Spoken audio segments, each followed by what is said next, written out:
My name is Ralph Waldo Emerson. I was born in 1803 and I helped revolutionize American literature with my love of individuals and nature.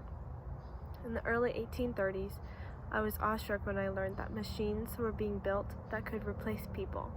These machines made individuals seem insignificant, but I did not believe individuals were insignificant at all. I believed and still believe that the human mind is the most important force in the universe because there is frankly nothing else like it.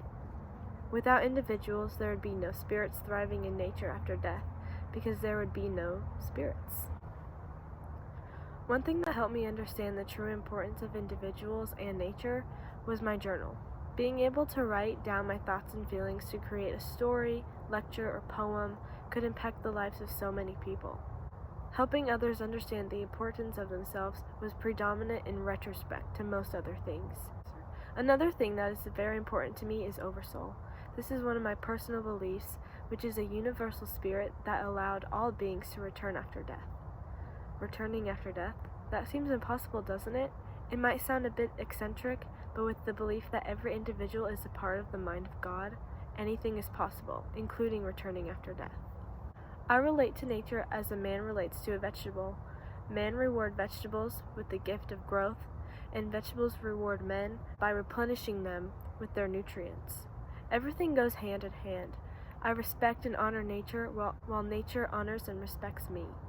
I enjoy becoming one with nature and using it to my own advantage, especially when I'm writing. When I am with nature, I am not alone or unacknowledged.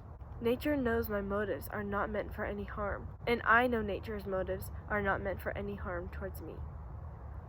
After I've done some writing, I like to keep my journal out here in nature, and maybe the next day I'll have some motivation on what to write about next.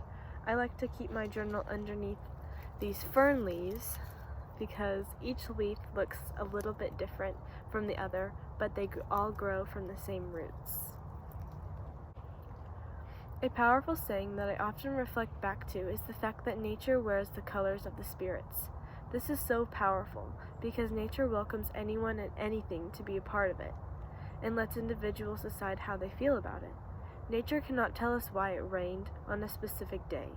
Nature knows there are people who dislike the rain, but there are equally as many people who enjoy it. Nature knows that on days when people are glowing with joy and sunshine, there are other people who are clouded with gray clouds and sorrow. And nature wants everyone to be joyful and happy, but in order for this to happen, there will always be someone who won't be. One thing that nature helps us understand is the importance of first impression.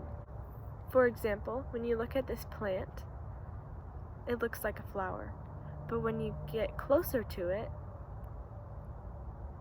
you realize it's just a weed. However, just because something is a weed doesn't mean it isn't special. This portrays to the life we live, where just because someone dresses a certain way or lives in a different neighborhood than you doesn't mean they are less special than you are. My advice to everyone is to not get caught up in what you're doing so much that you forget about the importance of your life. Have fun and try becoming one with nature by connecting to the natural energy God gives to us.